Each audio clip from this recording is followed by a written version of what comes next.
Assalamualaikum warahmatullahi wabarakatuh. Channel ini membahas tentang dimensi sejarah Indonesia. Materi video ini diambil dari berbagai sumber. Buang energi negatif dan ambil sisi positifnya. Selamat menyaksikan. Pengislaman Nusantara dan runtuhnya Majapahit bagian yang kedua. Blambangan atau Banyuwangi sekarang sekitar tahun 1450 Masehi terkena wabah penyakit. Hal ini dikarenakan ketidaksadaran masyarakat yang kurang mampu menjaga kebersihan lingkungan. Blambangan diperintah oleh Adipati Menak Sembuyu, didampingi Patih Bajul Sengara. Wabah penyakit itu masuk juga ke istana Kadipaten. Putri sang adipati, Dewi Sekardadu jatuh sakit. Di tengah wabah yang melanda, datanglah seorang ulama dari Samudra Pasai atau Aceh sekarang ini, yang masih berkerabat dekat dengan Syekh Ibrahim As-Samarkand yang bernama Syekh Maulana Ishaq. Dia ahli pengobatan. Mendengar sang adipati mengadakan sayembara, dia serta-merta mengikutinya, dan berkat keahlian pengobatan yang dia dapat dari campa, sang putri berangsur-angsur sembuh. Adipati Menak Sembuyu menepati janji. Sesuai isi sayembara, barang siapa yang mampu menyembuhkan sang putri, jika lelaki akan dinikahkan, jika perempuan akan diangkat saudara. Maka Syekh Maulana Ishaq dinikahkan dengan Dewi Sekardadu. Namun pada perjalanan waktu selanjutnya, ketegangan mulai timbul. Ini disebabkan Syekh Maulana Ishaq mengajak adipati beserta seluruh keluarga untuk memeluk agama Islam. Ketegangan ini lama-lama berbuntut pengusiran Syekh Maulana Ishaq dari Blambangan. Perceraian pun terjadi, dan waktu itu Dewi Sekardadu tengah hamil tua. Keputusan untuk menceraikan Dewi Sekardadu dengan Syekh Maulana Ishaq ini diambil oleh sang adipati karena melihat stabilitas Kadipaten Blambangan yang semula tenang lama-lama terpecah menjadi dua kubu. Kubu yang mengidolakan Syekh Maulana Ishaq dan kubu yang tetap menolak infiltrasi asing ke wilayah mereka. Kubu pertama tertarik pada ajaran Islam, sedangkan kubu kedua tetap tidak menyetujui masuknya Islam karena terlalu diskriminatif menurut mereka. Antara kerabat jadi terpecah belah, saling curiga dan tegang. Ini yang tidak mereka sukai. Sepeninggal Syekh Maulana Ishaq, ternyata masalah belum juga usai. Kubu yang pro ulama Pasai ini kini menantikan kelahiran putra sang syekh yang tengah dikandung Dewi Sekardadu. Sosok Syekh Maulana Ishaq kini menjadi laten bagi stabilitas Blambangan. Mendapati situasi ketegangan belum juga bisa diredakan, maka mau tak mau Adipati Blambangan dengan sangat terpaksa memberikan anak Syekh Maulana Ishaq, cucunya sendiri, kepada saudagar muslim dari Gresik. Anak itu terlahir laki-laki. Dalam cerita rakyat dari sumber Islam, konon dikisahkan anak itu dilarang ke tengah laut, atau meniru cerita Nabi Musa dengan menggunakan peti. Konon ada saudagar muslim Gresik yang tengah berlayar. Kapal dagangannya tiba-tiba tidak bisa bergerak karena menabrak peti itu. Dan peti itu akhirnya dibawa naik ke geladak oleh anak buah sang saudagar. Isinya ternyata seorang bayi.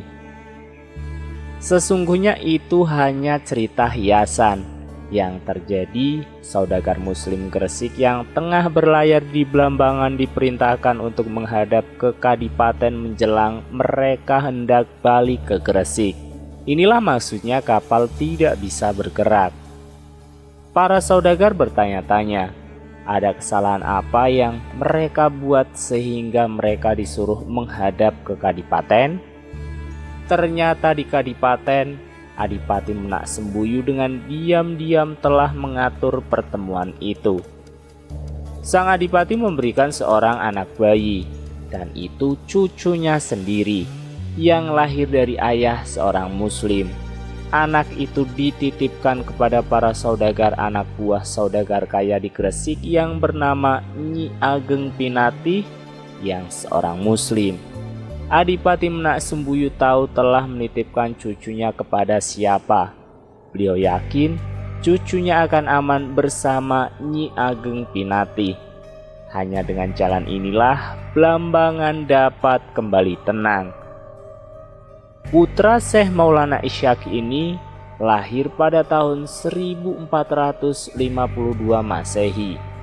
Sekembalinya dari Blambangan, para saudagar ini menghadap kepada majikan mereka, Nyi Ageng Pinatih, sembari memberikan oleh-oleh yang sangat berharga.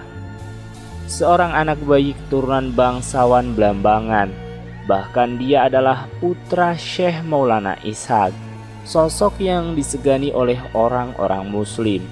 Nyi Ageng Pinatih tidak berani menolak sebuah anugerah itu, dan diambillah bayi itu dan dianggap anak sendiri. Karena bayi itu hadir seiring kapal selesai berlayar dari samudra, maka bayi itu dinamakan Joko Samudra oleh Nyi Ageng Pinatih. Joko Samudro dibawa menghadap ke Ampel Denta menjelang usia 7 tahun. Dia tinggal di sana dan belajar dari Sunan Ampel. Sunan Ampel yang tahu siapa Joko Samudro yang sebenarnya dari Nyi Ageng Pinatih, maka sosok anak ini sangat dia perhatikan dan diistimewakan. Sunan Ampel menganggapnya anak sendiri. Sunan Ampel dari hasil perkawinannya dengan kakak kandung Adipati Tuban Arya Teja memiliki 8 putra dan putri. Yang penting untuk diketahui adalah Makdum Ibrahim atau yang nama campanya Bong Ang yang kelak terkenal dengan sebutan Sunan Benang. Lama-lama pengucapannya berubah menjadi Sunan Bonang. Yang kedua Abdul Qasim yang terkenal kemudian dengan nama Sunan Derajat. Yang ketiga Maulana Ahmad yang terkenal dengan nama Sunan Lamongan. Yang keempat bernama Siti Murtasiah, kelak dijodohkan dengan Jaka Samudra, yang kemudian terkenal dengan nama Sunan Giri Kedaton atau Sunan Giri. Yang kelima putri bernama Siti Asikoh, kelak dijodohkan dengan Raden Patah atau Tan Eng Huat, putra Tan Eng Kian, janda Prabu Brawijaya yang ada di Palembang itu. Kekuatan Islam dibangun melalui tali pernikahan. Joko Samudro diberi nama lain oleh Sunan Ampel, yaitu Raden Paku. Kelak dia dikenal dengan nama Sunan Giri Kedaton. Dia adalah santri senior. Sunan Ampel bahkan telah mencalonkan mengkaderkan dia sebagai penggantinya kelak bila sudah meninggal. Sunan Giri sangat radikal dalam pemahaman keagamaannya. Setamat berguru dari Ampel Denta, dia pulang ke Gresik. Di Gresik dia menyatukan komunitas muslim di sana. Dia mendirikan pesantren terkenal dengan nama Pesantren Giri. Namun dalam perkembangannya, Pesantren Giri memaklumatkan lepas dari kekuasaan Majapahit yang dia pandang negara kafir. Pesantren Giri berubah menjadi pusat pemerintahan, maka dikenal dengan nama Giri Kedaton atau Kerajaan Giri. Sunan Giri mengangkat dirinya sebagai Khalifah Islam dengan gelar Prabu Satmata atau penguasa bermata enam, gelar sindiran kepada Deva Siva yang cuma bermata tiga. Mendengar Gresik melepaskan diri dari pusat kekuasaan, Brawijaya sebagai raja di Raja Nusantara yang sah segera mengirimkan pasukan tempur untuk menjebol Giri Kedaton. Darah tertumpah, darah mengalir, dan akhirnya Giri Kedaton bisa ditaklukkan.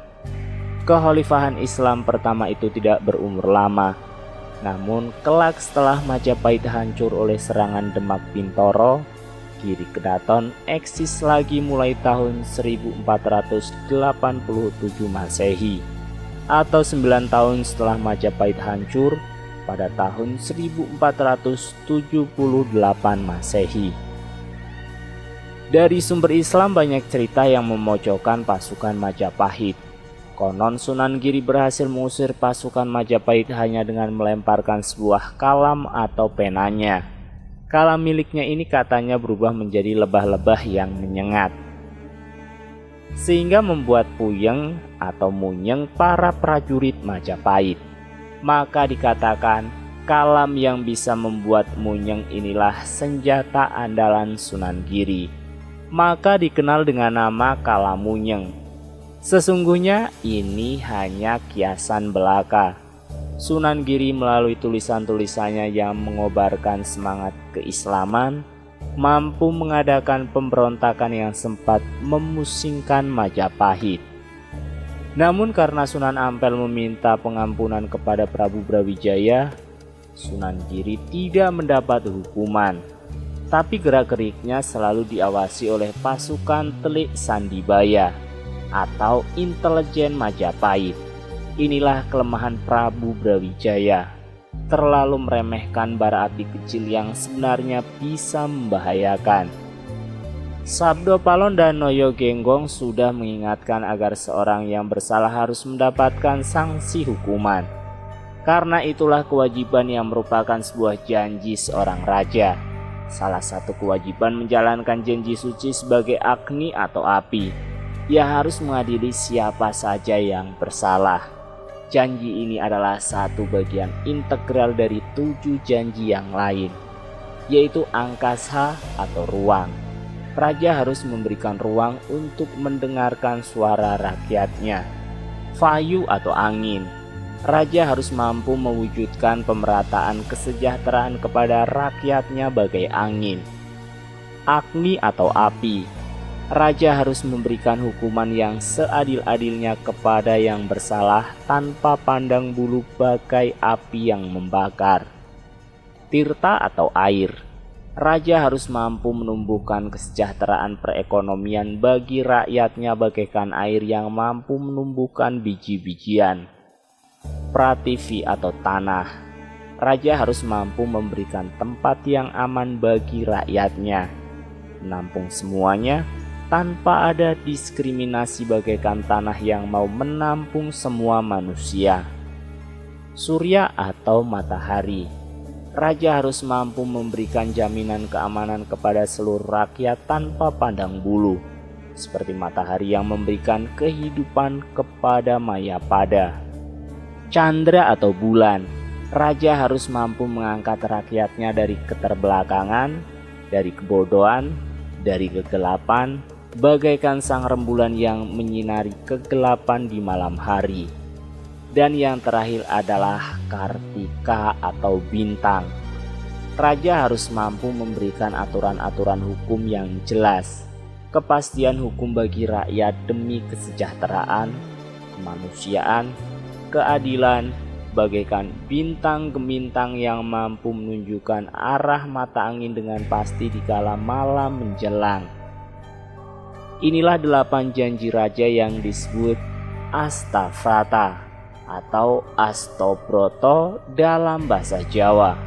Dan menurut Sabdo Palon Noyo Genggong, Prabu Brawijaya telah lalai menjalankan janji sucinya sebagai agni. Mendapati kondisi memanas seperti itu, Sunan Ampel mengeluarkan sebuah fatwa. Haram hukumnya menyerang Majapahit, karena bagaimanapun juga Prabu Brawijaya adalah imam yang wajib dipatuhi. Setelah keluar fatwa dari pemimpin Islam se-Jawa, konflik mulai mereda. Namun bagaimanapun juga, di kalangan orang-orang Islam diam-diam terbagi menjadi 2 kubu, yaitu kubu yang mencita-citakan berdirinya kekhalifahan Islam Jawa dan kubu yang tidak menginginkan berdirinya kekhalifahan itu. Kubu kedua ini berpendapat dalam naungan kerajaan Majapahit yang notabene Siva Buddha, umat Islam diberikan kebebasan untuk melaksanakan ibadah agamanya. Bahkan syariat Islam pun boleh dijalankan di daerah-daerah tertentu. Kubu pertama dipelopori oleh Sunan Giri, sedang kubu kedua dipelopori oleh Sunan Kalijogo, putra Adipati Tuban Aryateja, keponakan Sunan Ampel. Kubu Sunan Giri mengklaim bahwa golongan mereka pemeluk Islam secara kafah atau secara bulat-bulat. Mereka pantas disebut putian atau kaum putih, dan mereka menyebut kubu yang dipimpin Sunan Kalijogo sebagai kubu abangan atau kaum merah. Bibit perpecahan di dalam orang-orang Islam sendiri mulai muncul. Hal ini hanya bagaikan api dalam sekam ketika Sunan Ampel masih hidup. Kelak ketika Majapahit berhasil dijebol oleh para militan Islam dan ketika Sunan Ampel sudah wafat, kedua kubu ini terlibat pertikaian frontal yang berdarah-darah, yang paling parah dan memakan banyak korban. Sampai-sampai para investor dari Portugis melarikan diri ke Malaka dan menceritakan di Jawa Tengah terjadi situasi chaos dan anarkis yang mengerikan. Adalah pertikaian antara Arya Panangsang, santri Sunan Kudus, penguasa Jipang Panolan dari kubu Putian dengan Jaka Tingkir atau Mas Karebet, santri dari Sunan Kalijaga, penguasa Pajang dari kubu Abangan. Nanti saya akan ceritakan selanjutnya. Berdirinya Ponorogo. Ki Ageng Kutu Adipati Wengker sebenarnya masih keturunan bangsawan Majapahit. Beliau masih keturunan Raden Kudamerta, ksatria dari Pajajaran yang melarikan diri bersama Raden Cakradara. Raden Kudamerta berhasil menikah dengan Sri Kitarja, putri Raden Wijaya, raja pertama Majapahit. Sedangkan Raden Cakradara berhasil menikahi Tribuana Tunggadewi, kakak kandung Sri Kitarja.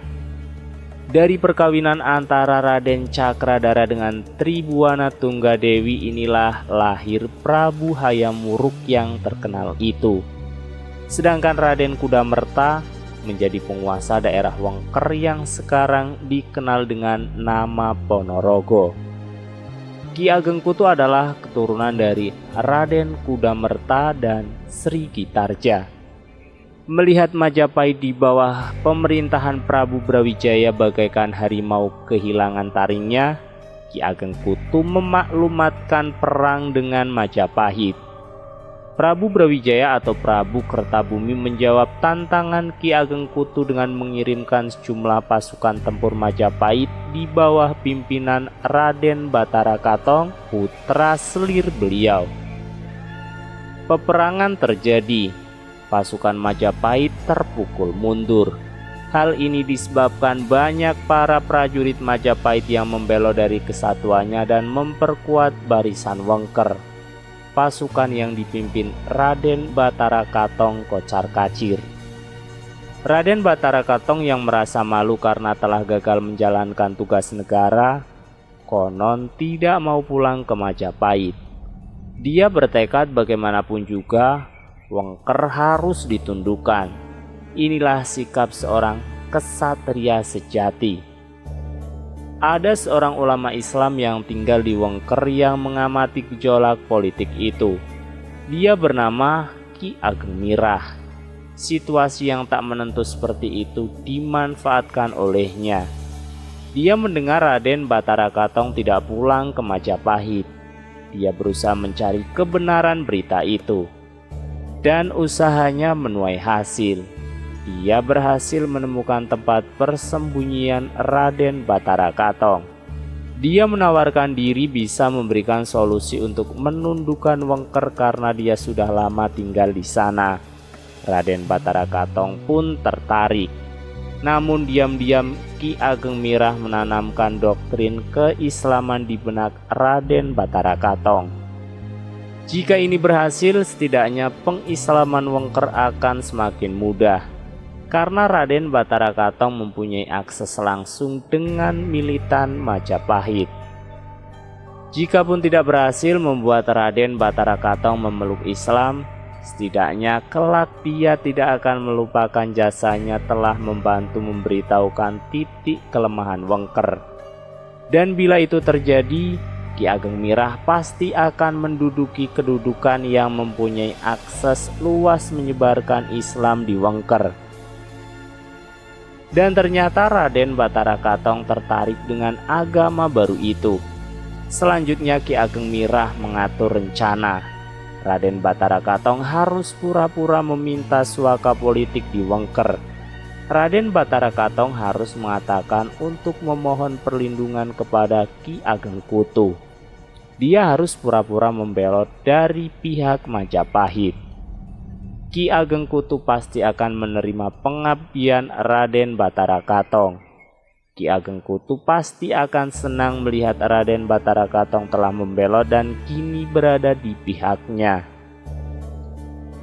Manakala rencana itu sudah berhasil, Raden Batara Katong harus mengutarakan niatnya untuk mempersunting Niken Gendini, putri sulung Ki Ageng Kutu sebagai istri.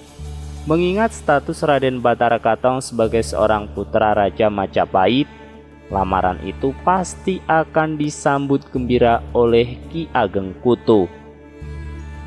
Dan bila semua rencana berjalan mulus, Raden Batara Katong harus mampu menebarkan pengaruhnya kepada kerabat Wengker. Dia harus jeli dan teliti mengamati titik kelemahan Wengker. Niken Gendini, putri Ki Ageng Kutu, bisa dimanfaatkan untuk tujuan itu. Bila semua sudah mulus berjalan, dan bila waktunya sudah tepat, maka Raden Batara Katong harus segera mungkin mengirimkan utusan ke Majapahit untuk meminta pasukan tempur tambahan. Bila semua berjalan lancar, Wengker pasti jatuh. Raden Batara Katong melaksanakan semua rencana yang disusun Ki Ageng Mirah. Dan atas kelihayan Raden Batara Katong, semua berjalan lancar. Ki Ageng Kutu yang merasa masih mempunyai hubungan kekerabatan jauh dengan Raden Batara Katong, dengan sukarela berkenan memberikan suaka politik kepadanya. Ditambah ketika Raden Batara Katong mengutarakan niatnya untuk mempersunting Niken Gendini, Ki Ageng Kutu serta-merta menyetujuinya. Rencana bergulir, umpan sudah dimakan, tinggal menunggu waktu. Niken Gendini mempunyai dua orang adik laki-laki, Suro Menggolo dan Suro Handoko, yang sampai sekarang menjadi tokoh kebanggaan masyarakat Ponorogo, dikenal dengan Waro Suro Menggolo. Niken Gendini dan Suro Menggolo berhasil masuk pengaruh Raden Batara Katong, sedangkan Suro Handoko tidak. Raden Batara Katong berhasil mengungkap segala seluk-beluk kelemahan Wengker dari Niken Gendini. Inilah yang diceritakan secara simbolik dengan dicurinya keris pusaka Ki Ageng Kutu yang bernama keris Nyai Condong Rawe oleh Niken Gendini dan kemudian diserahkan kepada Raden Batara Katong. Condong Rawe hanya metafora. Condong berarti melintang atau vertikal dan rawe berarti tegak atau horizontal. Arti sesungguhnya adalah kekuatan yang tegak dan melintang dari seluruh pasukan Wengker telah berhasil diketahui secara cermat oleh Raden Batara Katong atas bantuan Niken Gendini. Struktur kekuatan militer ini sudah bisa dibaca dan diketahui semuanya. Dan manakala waktu sudah dirasa tepat, dengan diam-diam dikirimnya utusan kepada Ki Ageng Mirah. Utusan ini menyuruh Ki Ageng Mirah atas nama Raden Batara Katong memohon tambahan pasukan tempur ke Majapahit. Mendapati kabar dari Raden Batara Katong masih hidup, Prabu Brawijaya segera memenuhi permintaan pengiriman pasukan baru. Majapahit dan Wengker diadu. Majapahit dan Wengker tidak menyadari ada pihak ketiga bermain di sana. Ironis sekali, peperangan kembali pecah. Ki Ageng Kutu yang benar-benar merasa kecolongan dengan marah mengamuk di medan laga bagi banteng Ketaton, bagi banteng yang terluka. Demi Dharma dia rela menumpahkan darahnya di atas bumi pertiwi. Walau harus lebur menjadi abu, Ki Ageng Kutu beserta segenap pasukan Wengker maju terus pantang mundur. Namun bagaimanapun seluruh struktur kekuatan Wengker telah diketahui oleh Raden Batara Katong. Pasukan Wengker yang terkenal dengan nama pasukan Waro itu terdesak hebat. Namun Ki Ageng Kutu beserta seluruh pasukannya telah siap untuk mati. Siap mati habis-habisan, siap menumpahkan darahnya di atas hamparan pangkuan Ibu Pertiwi. Dengan gagah berani, pasukan kesatria ini terus merangsak maju melawan pasukan Majapahit. Banyak kepala pasukan Majapahit yang menangis melihat mereka harus bertempur dengan saudara sendiri. Banyak yang meneteskan air mata melihat mayat-mayat prajurit Wengker bergelimpangan bermandikan darah. Dan pada akhirnya Wengker berhasil dijebol. Wengker berhasil dihancurkan. Darah menetes, darah membasahi Ibu Pertiwi. Darah harum para ksatria sejati yang benar-benar tulus menegakkan dharma. Alam telah mencatatnya, alam telah merekamnya. Kabar kemenangan itu sampai di Majapahit. Namun Prabu Brawijaya berkabung mendengar kegagahan pasukan Wengker. Mendengar kegagahan Ki Ageng Kutu, seluruh pejabat Majapahit berkabung. Sabdo Palon dan Naya Genggong berkabung. Kabar kemenangan itu membuat Majapahit bersedih, bukannya bersukacita. Para pejabat Majapahit menangis sedih melihat sesama saudara harus saling menumpahkan darah karena campur tangan pihak ketiga. Karena disebabkan adanya pihak ketiga, Ki Ageng Kutu adalah seorang ksatria yang gagah berani. Ki Ageng Kutu adalah salah satu sendi kekuatan militer Majapahit. Kini Ki Ageng Kutu harus gugur di tangan pasukan Majapahit sendiri. Betapa tidak memilukan. Kadipaten Wengker kini dikuasai oleh Raden Batara Katong. Surat pengukuhan telah diterima dari pusat, dan Wengker lantas dirubah namanya menjadi Kadipaten Ponorogo. Wengker yang Siva Buddha kini telah berhasil menjadi Kadipaten Islam. Sekian, salam rahayu. Wassalamualaikum warahmatullahi wabarakatuh.